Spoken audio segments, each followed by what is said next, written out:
Good evening. My name is Merhan Kamrava. I'm the director of the Center for International and Regional Studies here at Georgetown University School of Foreign Service in Qatar. I'm delighted to see all of you. Welcome, and you're in for a huge treat tonight. We will introduce our distinguished speaker and honored guest in a minute, but before we do so, let me take a minute to attend to some housekeeping points. If I could please ask all of you to turn your telephones off or put them on vibrate. A summary of tonight's lecture will be on our website, cirs.georgetown.edu, within the next few days. I encourage all of you to sign up in order so that we can get in touch with you and put you on our list for our future events.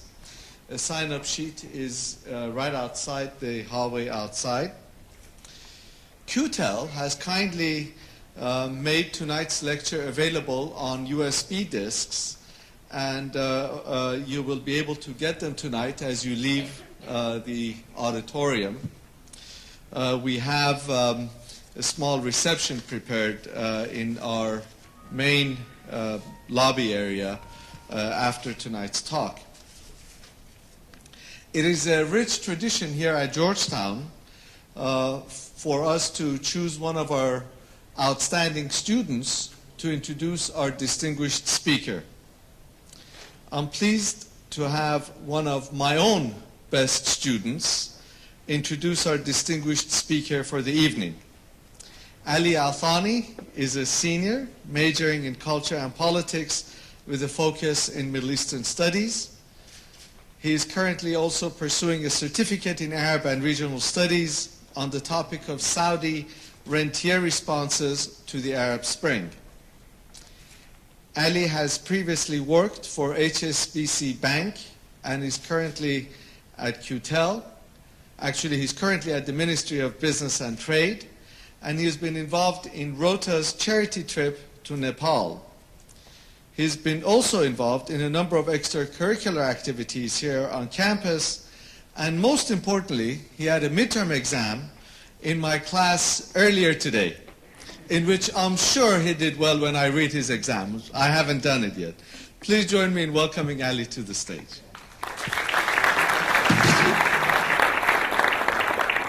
Thank you, Professor Kamrava, for the very kind introduction. Bismillah ar-Rahman ar-Rahim. Ladies and gentlemen, honored guests. Technological advancement has been progressing at an exponential rate over the past few decades. Tonight, we are very lucky to have with us His Excellency Sheikh Abdullah bin Mohammed bin Saud Al-Thani to share with us his thoughts on this very important topic.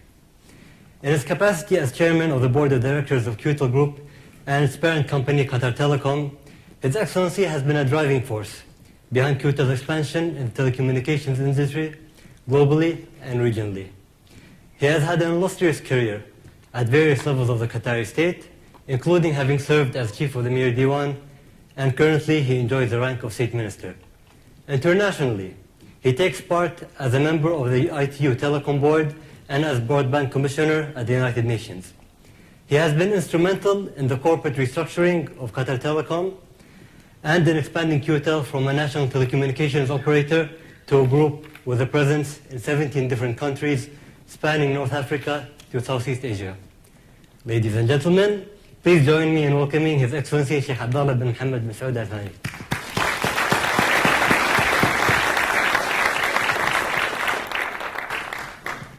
Assalamu alaikum wa rahmatullahi wa barakatuh. Distinguished guests, ambassadors, and professors, students, ladies and gentlemen. Just before I start, by the show of hand, who stayed late last night? Well, I did, so stay awake with me, and keep me awake. Okay, usually I would be talking to people from the industry about this topic. Tonight, it is different. I'm truly excited to talk and share ideas with young minds like yours. I always like to start by giving an overview about Qtel, because I'm very proud of it, and the great journey we had since the year 2000. But before that, I just want to say one thing. Tonight, I'm supposed to be in Algeria for a meeting with the Prime Minister and some officials tomorrow morning at around 10 o'clock. I wouldn't let anything to take me from this occasion. So I made it to come, and as soon as I finish from here, I have to head to the airport straight away. My team is waiting so we can catch up the flight and reach by tomorrow morning. I will just allow a few questions, but I will leave my Twitter account. If someone misses some of the questions, please do tweet me. So my agenda for today is, I will talk for almost half an hour, and I will touch on 3 parts. First, I will start with the Qtel journey and the growth and the ambitions we had. Second, I will be talking about the trend in the telecom industry and why it matters. And finally, the impact of technology on the Arab world. I will take you for an overview of a Qtel. Before I joined the Qtel board, I met with His Highness, and I could see clearly the vision he had for the country. I had a clear plan for bringing Qtel in line with that vision. With a small country, small population, incoming competition, business is not as usual. So the board composed a new strategy, which included, first, restructuring our company, assessing all the staff, and then setting a clear goals. From there, we called it the Falcon strategy. Falcon strategy came into life. No more local company. Our vision of enriching people's lives means that we are focused on people and making a difference. And this also reflects the fact that we have broadened our scope to include data, media, and technology. Our 3x3 strategy focuses on 3 business segments and the 3 regions. The 3 business segments are wireless, broadband, and managed services. In 2005, we were one country operation. Today, we have a presence in 17 markets across Middle East, North Africa, the Indian subcontinent, and Southeast Asia. Now, I would like to spend a few minutes to take you through the Qtel journey since the year 2000, or if you want to call it the Y2K. Qtel started in the year 2000 with the new board. As I said, we went through a very excellent and big exercise of transformation, restructuring the company, assessing all the staff, putting everybody in the right place. If we had gaps, we started to bring people from abroad, very talented people, because we were planning to go outside. The first move outside Qatar were in the year 2005. We went into a fierce competition in Oman against companies from the region, companies from international world. We won Oman, and we called it Nauras. That opened the appetite for Qtel to go even further. In 06, we had a sort of a joint venture with AT&T and Nablink to deliver managed services to businesses and also data centers for countries in Qatar and outside Qatar, of course, in the Middle East. 07, I just want to say one thing here. I am very proud of this slide. This slide is very close to my heart. Wherever I go, to whomever I talk, I always bring this slide. If you look into my pocket, you might find it in my pocket. So the big jump, the big transformation happened in 07 when we acquired Wataniya in Kuwait.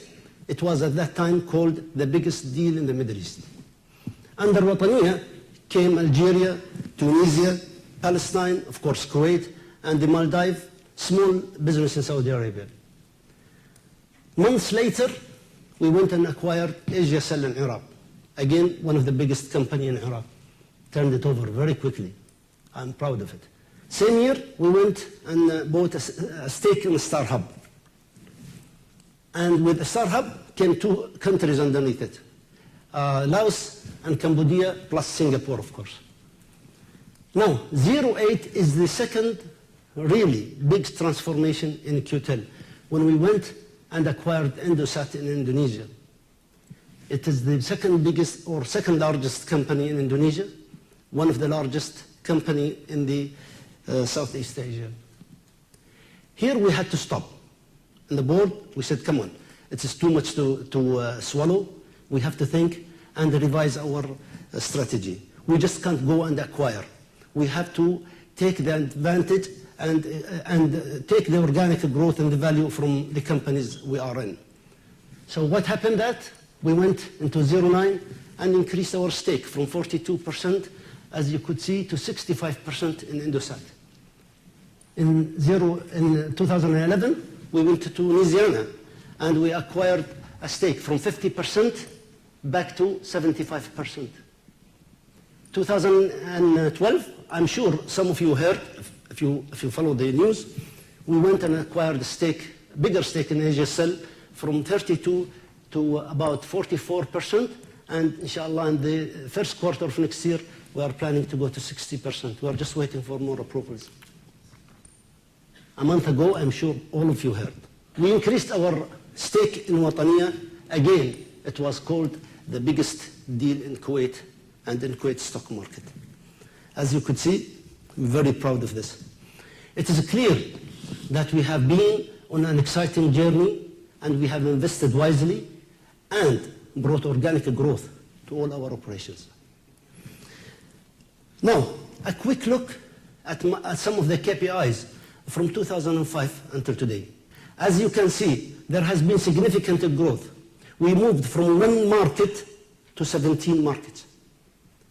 From 500,000 to 89 million customers. Revenues from 640 million to almost $9 billion US. That's from 2005 until today. We have more than tripled our enterprise value. So how does my group compare with its peers globally and in the region? In terms of revenue, the Qtel group has been the fastest telecom company in the world since 2006, with a compounded annual growth rate of 57% from 2006 to 2010, and a rate of 48% if we take into account 2011. It's clear that we have done better than our peers in the region, and we have also done much better than international players. Now, how is my company different from the rest of the players in the telecom space? Most of our revenues come from international operations, a further solid reason behind our global expansion. Furthermore, we have a good mix of mature markets where mobile penetration is high, as such as the GCC, and also an emerging market or growth market where there is still room to grow, like Algeria and Iraq. Market position, we are always number 1 or number 2 in all markets we operate in. We are also maintaining our leading position here in Qatar. We will continue to see growth in voice services, especially in emerging markets where people always like to talk. As voice prices fall, we see customers taking advantage of lower price rates and attractive packages. So what are the key success factors of our journey? Our success starts from strong leadership and clear vision. And for students here, please take the clear vision as a lesson. Since the beginning, we've laid out ambitious goals, and we will continue to do so in order to achieve our targets. We also recognize the importance of people talent. To succeed, we need exceptional people and effective governance, attracting and retaining the very best talent and developing our leaders, focusing on values, culture, and engagement is a must. Strong execution is what enables success. It's all about translating vision into action. Before I go into my second part of my topics. I would like to show you a 2-minute video.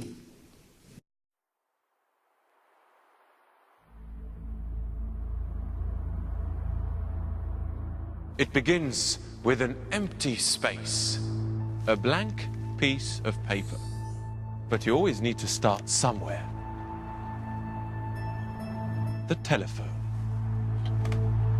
This was once state of the art. Today, well, it's just an antique. It used to take 80 days to travel around the world. Now, it takes a nanosecond. The mobile phone is so much more than we ever thought possible. 90% of the world's population connected by a mobile network. Instant contact with whoever you want, wherever you are. Smarter chips, quicker networks, cutting-edge technologies, allowing people to do what they want, when they want. So where does Qtel fit into all this? We started simply. A company born of local customs and traditions, providing a network for the people of Qatar. Our achievements helped modernize the nation and connect Qataris to the outside world. For the last 5 years, we've had a vision to be in the top 20 telecommunications companies by 2020. And it's a vision that's driven us to experience incredible growth. Smart acquisitions have turned us from a strong local provider to the fastest growing telecoms group by revenue in the world. And that's where we are now. We're on a journey. We've achieved much already. But with the global marketplace changing at breakneck speed, it's time to stop looking backwards. Looking forward, I will be now looking at what's happening in our industry today and the opportunities being created. So what's happening in the industry today? Current trend in the industry are challenging our position as operators. Slow growth, more competition, falling prices, and new innovation are all threatening our established revenue stream. And we have only been partially able to take the full advantage of the data explosion which is transforming the communication. So who are the telecom players in the space? Telecom operators are facing competition from non-telecom operators in various segments of the value chain. Media players, as you could see, are already investing in the internet services. Retailers like Best Buy, Carphone Warehouse are already offering telecom services. Infrastructure providers, as Nokia and Ericsson, are also our vendors, and involved into the network operation. Handset manufacturers like Sony, Apple, and BlackBerry have already entered into the business of telecom service. Internet and software players, or what we call them the over-top players, are already in the telecom airspace and the telecom space. Over recent years, players such as Skype, Google, Apple, and Facebook have started playing a greater role in the telecom value chain. So, is it gloomy? How does the future look like? I look at it from the bright side. Although we need to adapt to these realities, we are also presented with incredible opportunities. The reach of mobile communication is extending rapidly. There are 6 billion customers connected today. By the year 2014, the number of mobile connections will surpass the global population. 4 out of 5 connections are made in the developing world. Most people in the developing countries visit the internet for the first time through smartphones. Usage continues to grow. Customers are spending more time on mobile devices and on the internet. Just most of you, please answer me. When you go to a Mejlis or you go to any coffee shops with your friends and peers, you will see 90% of the group heads down on their smartphones. Hardly they talk to each other. So when I think of a mobile phone, I see it as a Swiss Army knife. A host of online services and applications are already making mobile and smartphones even more powerful by combining several functions. For example, Instagram enabled the vast sharing of photos and videos over different devices or social networks. More and more people use their mobile device as a portal to the content and applications available on the online world. Accessing internet, navigation devices, reading the news, using it as a wallet, game console, instant messaging, social media, camera, video, television, almost everything. So what are the potential markets to consider for growth? It's a busy schedule, busy slide, huh? I will take you through it, each one by one. I'm joking. Telecom operators have the opportunity to enter adjacent industry. There are tons of possibilities.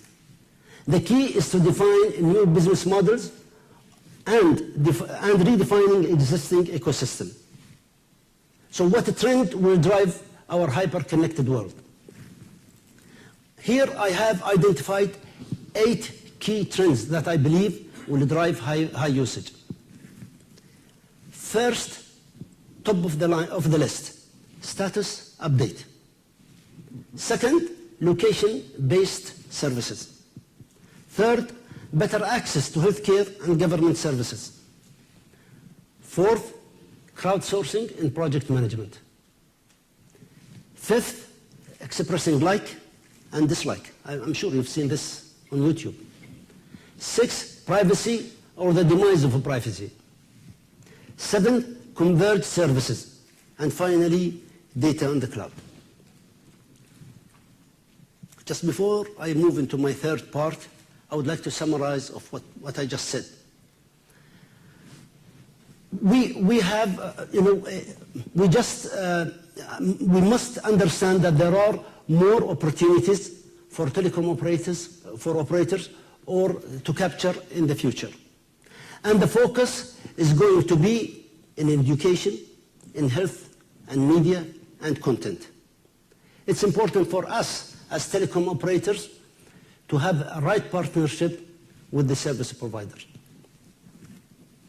Now I will move into my third and major part of my remarks tonight, which is about how technology has impacted the Arab world. I'm sure most of you are now waiting to hear what am I going to say.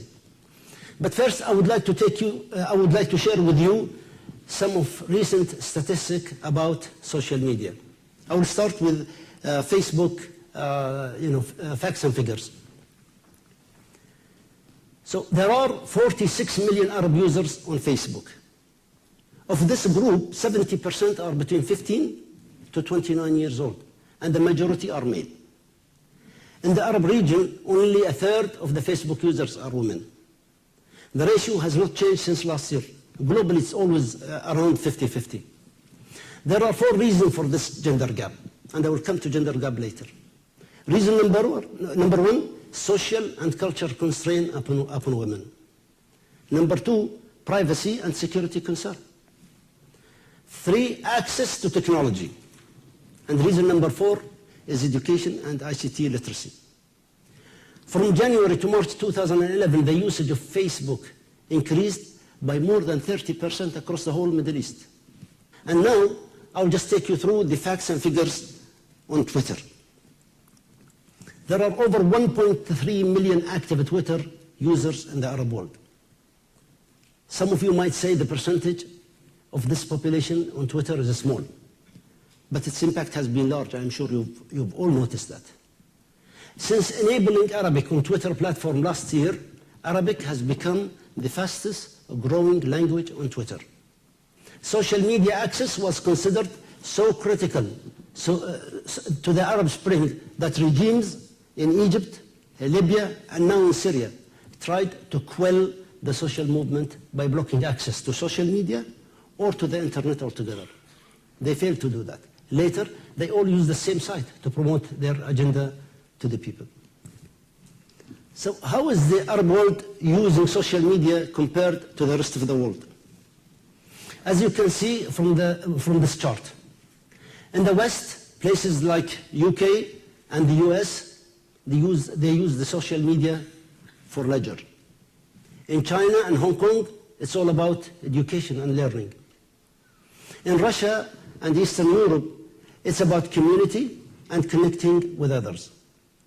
But when we look in the Middle East, we see that many use social network for earning respect from others, but also, importantly, changing others' opinion. That's why during the Arab Spring, users naturally turned to social media to spread information. Now, what are the trending topics in social media, globally and in the region here? Top global trending topics in March 2011 were, and I'm sure most of you will remember, a 13-year-old singer singing about Friday, a full moon that was so bright they called it supermoon, concern in Latin America about H1N1 flu, or a polar bear in Berlin Zoo passed away. While in the Arab world, the top trending topics were hashtag Bahrain, Syria, Egypt, January 25, and protest. Social media has become a powerful tool for social change in the Arab states. This is clearly illustrated by a survey in March 2011 that 90% of Egyptians and Tunisians use social media to organize or spread awareness of a protest. So what is the impact of social media in the Arab world? Over the last 2 years, protests in the region have been captured by smartphones, cameras, and sent around the world. Mobile technology helps the youth feel empowered and have their voice heard. Social media is impacting the private sector in a fundamental way. For companies, the opportunity to have direct contact with their customers is both challenging and liberating. I can tell you from my own experience. Last year, I set up my own Twitter account. Suddenly, customers could contact me directly with concern, questions, and idea. Please, don't tweet me saying when the fiber optic coming to my house, or why the reception in my area is not working. You get hold into the CEO of Qtel. Here, there he is. Digital technology is increasing the expectation of transparency and accountability from government bodies and officials. Now, I would like to take a closer look at the Arab digital generation. This is a very important topic. Please bear with me. In what has been to be known as the Arab digital generation, or the ADG, the ADG is defined as a 15 to 35-year-old with a technology gadget, having access to the internet with at least one account on a social network. The ADG represent 4% of the digitally active globally. And in addition, the study also profiled that the Arab digital generation as politically active, educated, and independent. And that family still represent their most important social unit. The study also revealed that 80% of the Arab digital generation would give up TV if they had a choice between internet and TV. While I agree with this, 15 to 35 age group established in this survey by Booz and Google for the ADG, I believe the minimum age is far below than 15. I will share with you a true story. I have a 5 years old daughter. She got upset with her mother. She disappeared for a couple of minutes. She came back and she looked at her mother. She said, I deleted your apps from the laptop. I swear this is what happened. I know some of you won't believe that. Her mother got upset. I said to her, come here. How you did that? She just showed me how she did it. So I said, can you bring it back? She said, yeah, you go to App Store and you bring it back. So I will leave the conclusion to you guys. So portion of the digitally active youth in the Arab world is on par with all developing regions, like Latin America, and is rapidly increasing here. The Arab digital generation represents a 10 million strong base today. It is set to grow to 14 million by the 2014. The Arab digital generation evolves and grows, so will the Arab world and society. The Arab digital generation will have a significant impact on the Arab world's future. Let's take a quick look at the Arab digital generation consumption habit. The study observed that ADG time on the internet is on par with the global market, and its video consumption is higher than most developed markets. The ADG also increasingly accessing internet while they are on the move, rather than just from home. The ADG is as connected and as collaborative as the youth in the Western world, except more exchange of ideas between the two is still needed.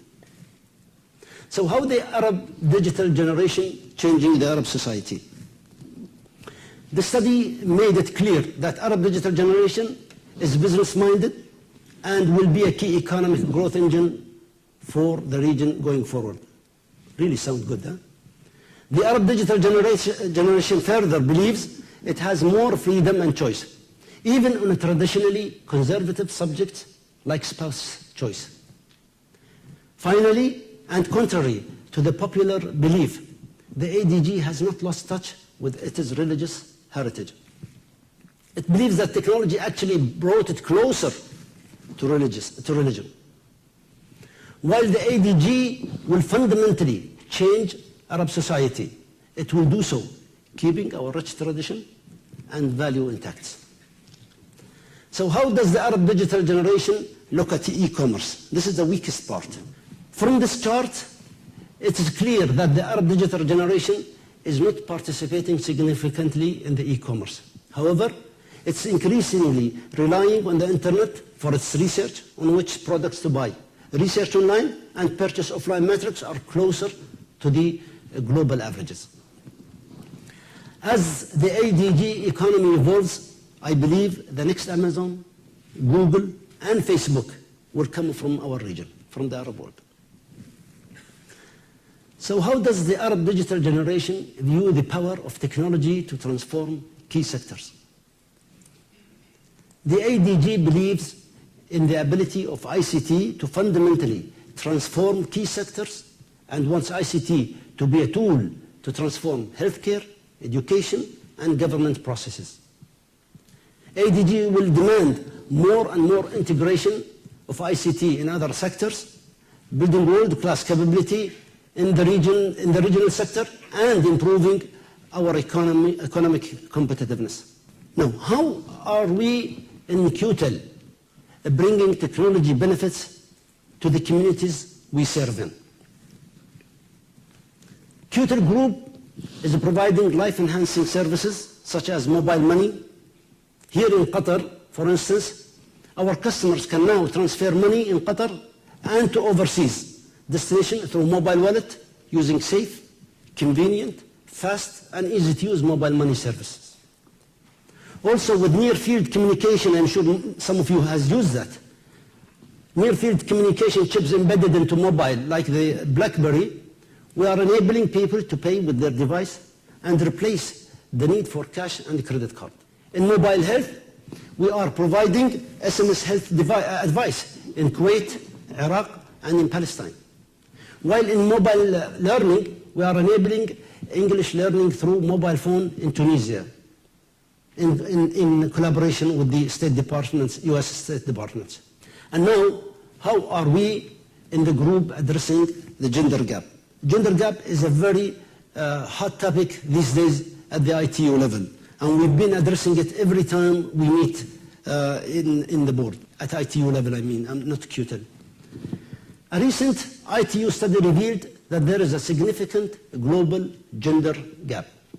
A woman is 21% less likely to own a mobile phone than a man.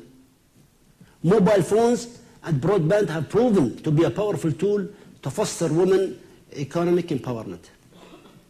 In Iraq, we launched a dedicated offering for women, the Almas line, which means the diamond.